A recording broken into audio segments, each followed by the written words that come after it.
ابتدا ہے رب ذوالجلال کے بابرکت نام سے جو دلوں کے بید خوب جانتا ہے، دیکھتی آنکھوں سنتے کانوں بندہ ناچیز کا سلام پہنچے۔ ایک گاؤں کے چودھری کے بیٹے کی شادی تھی۔ چودھری صاحب نے ایک انوکھا فیصلہ کیا کہ پورے گاؤں کو اس شادی کی خوشی میں شامل کیا جائے گا۔ اس کے لیے انہوں نے اعلان کروا دیا کہ بیٹے کی شادی کی خوشی میں پنڈ کے ہر گھر کو ایک جانور تحفے میں دیا جائے گا۔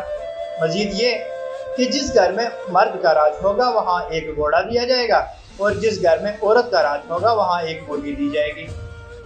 چودھری صاحب نے اپنے کار خاص گامے کو جانوروں کی ترسیل کا کام سونپ دیا۔ پہلے ہی گھر میں گاما دونوں میاں بیوی کو سامنے بٹھا کر پوچھتا ہے کہ گھر کے فیصلے کون کرتا ہے۔ مرد بولا میں۔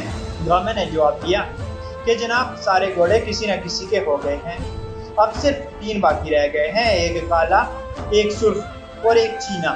جو تمہیں پسند ہو مجھے بتا دو۔ مرد نے فوراً جواب دیا مجھے چینا پسند ہے۔ پاس کی بیٹھی بیوی نے برا سا منہ بناتے ہوئے اپنے خاوند کو ٹوکا اور اونچی آواز میں بولی نہیں نہیں، ہم کالا لیں گے، میں نے دیکھا ہوا ہے، اس کے ماتھے پہ سفید پھلی ہے، وہ بڑا سونا ہے۔ مرد نے کہا کہ چلو کالا ہی دے دو۔ گاما آرام سے اٹھا، تھیلے سے ایک مرغی نکالی، عورت کو پکڑائی اور اگلے گھر کو چل دیا۔ گاما بتاتا ہے کہ پورے گاؤں میں مرغیاں ہی تقسیم ہوئیں، ابھی بھی عورت کو حقوق چاہیے۔ عذرائے تفنن، اللہ پاک آسانی حاصل اور تقسیم کرنے کا شرف عطا فرمائے، آمین، جزاک اللہ۔